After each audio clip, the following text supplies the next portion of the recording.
Vince Coglianese alongside Mary Walter. Good morning. Joining us now, Joe DiGenova, legal analyst, former U.S. Attorney to the District of Columbia. Joe, thanks for joining us this morning. Happy Memorial Day, and remember all our fallen heroes. Absolutely. Joe, the president made a big announcement. He authorized Attorney General Bill Barr to declassify all materials related to the Russia investigation. So where is it? Where is it? How come we haven't had anything yet? Full-scale war. Let me tell you exactly what's going on here. This is very important for the listeners. When Bill Barr became Attorney General, the president said, see if you can get to the bottom of what happened during the campaign. Bill Barr tried to do that, and you will recall from his interview with Fox, he said he now had more questions than he had when he started. Chris Wray, the current FBI director, was stonewalling the current Attorney General, Bill Barr, on disclosure of certain information about FBI conduct. It got very, very heated. And Gina Haspel, the CIA director, was also resisting disclosure of certain information. Barr got fed up, went to the president and said, Mr. President, I can't answer your question, and here's why. And the president said, fine. 24 hours later, the order came out. This is full-scale war between the Attorney General of the United States and, believe it or not, another FBI director who thinks he's James Comey. Christopher Wray is a disaster. He's an unmitigated disaster. But I want you to just think about this. Look at two newspaper headlines. May 24th, Washington Post, unease as Barr's power grows. Carryover headline, current former officials fear distortion of FBI, CIA's work. Next day, New York Times, order to review secrets pits CIA versus Justice Department. Order to review secrets sets up power struggle. You are watching the quintessential Washington power battle. And here's the problem for the agencies, the FBI and the CIA. They have one disadvantage. They can leak to the Post and the Times, but they do not have subpoena power, and Bill Barr does. We are headed toward a gigantic fight. The intelligence community, which includes the FBI, is in full resistance to disclosing what they did during the presidential campaign. But here's the other problem they have, and they're very fearful of. The FISA court has already found that there was political spying going on starting in 2012. Not 15, not 16, 2012. Why was that spying going on in the Obama administration? The FBI and the CIA desperately fear that if these disclosures become publicly known in a wide-ranging way, their powers may be cut back, FISA may be restricted, and some additional people may go to prison. This Christopher Wray is now standing in the way of history. Make no mistake about it. Christopher Wray has become an enemy of the people.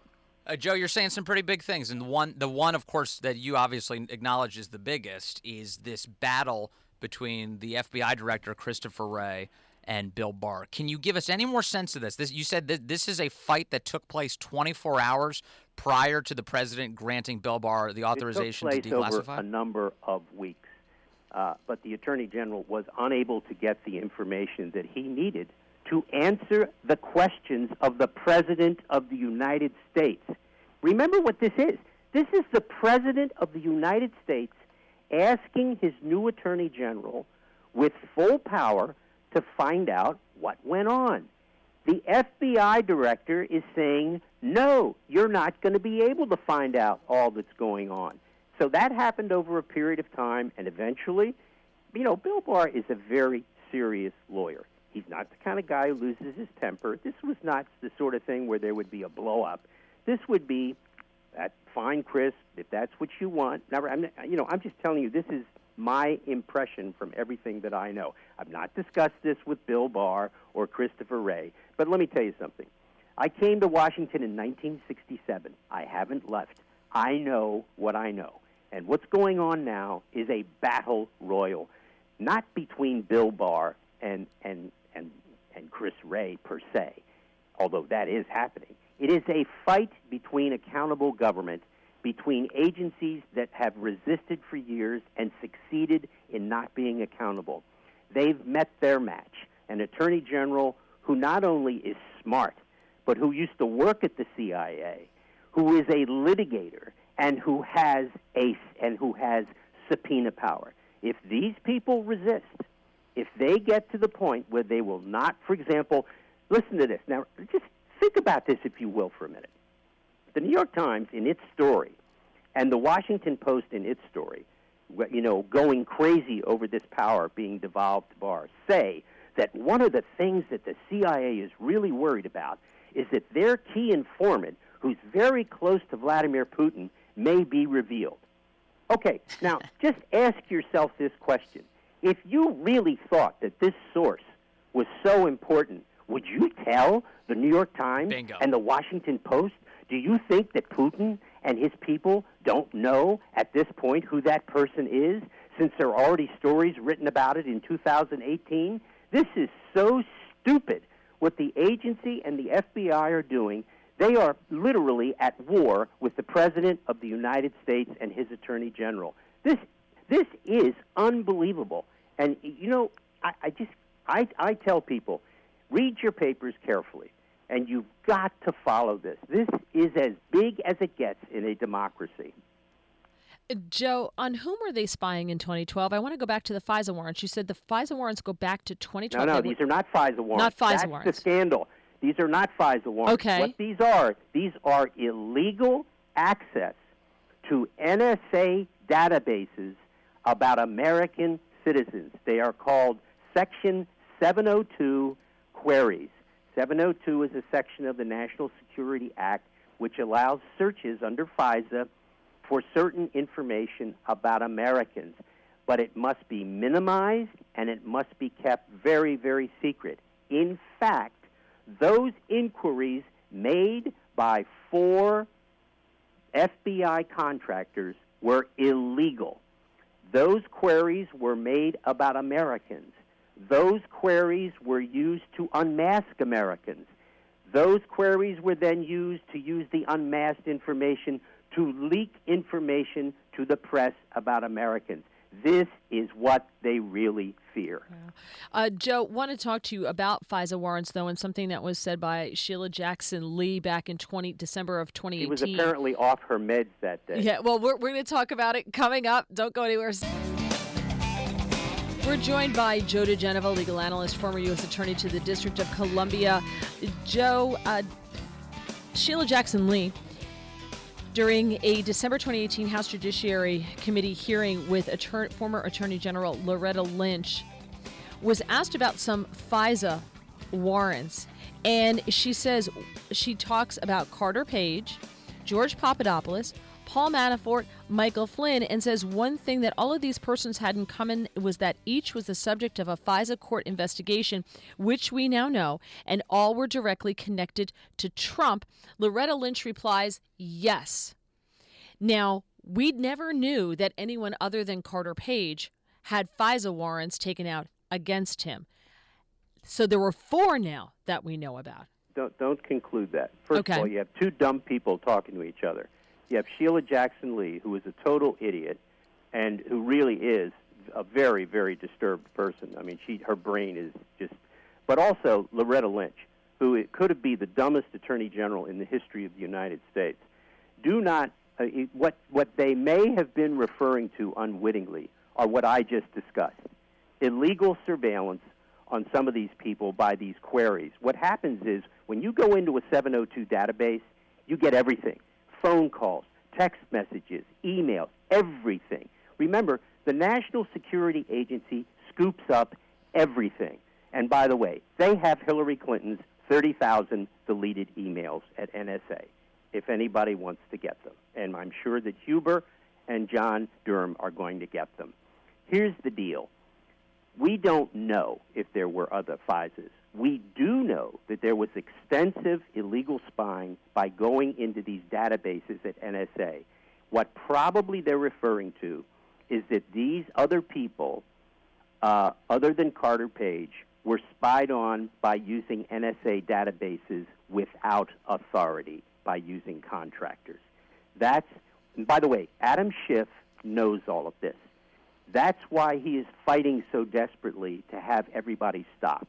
Because the great scandal is not what happened in 2016, although that is a great scandal. It's what happened starting in 2012 when they were illegally accessing NSA data. By the way, anybody who wants to know about this can read the FISA court opinion of April 26, 2017, in which this is all discussed. This is not something that's a surprise to anybody. That's what the FISA court was furious about.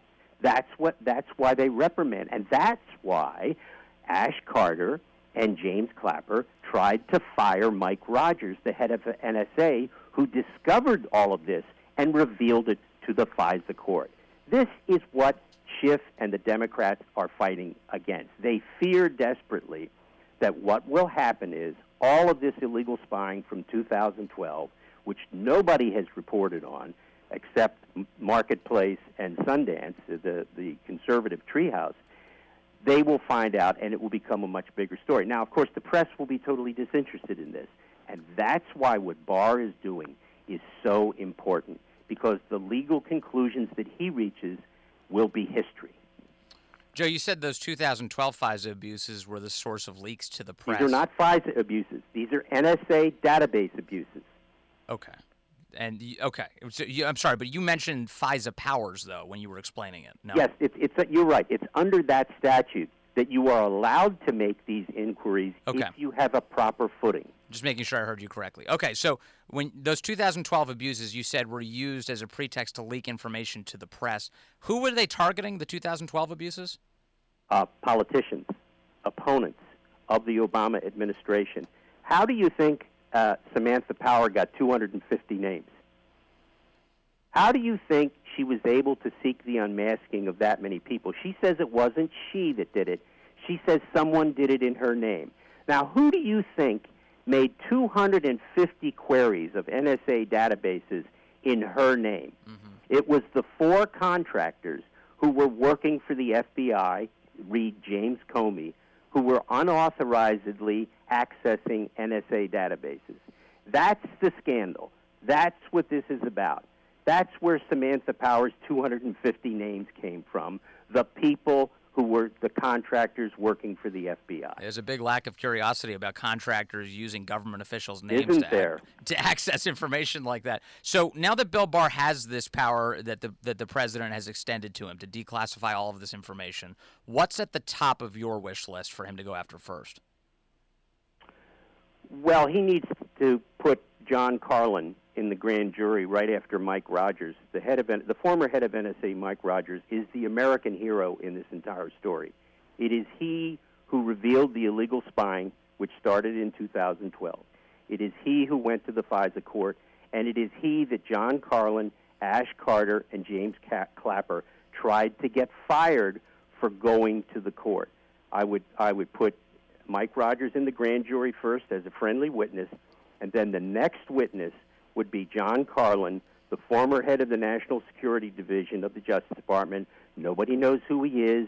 Nobody's ever heard the name, but he is the person who tried to get Mike Rogers fired for being honest with the court. And John Carlin is also the person who filed, just before he resigned from the Justice Department, a false certification to the FISA court that they were obeying the rules when in fact they weren't. And when Judge Collier issued her opinion, she accused John Carlin of what she called an institutional lack of candor. In other words, he lied to her. Wow. Well, Joe, thank you. Really appreciate you taking the time on this Memorial Day to join us this morning, and I'm sure we will speak with you again soon. Take care, folks. Take care.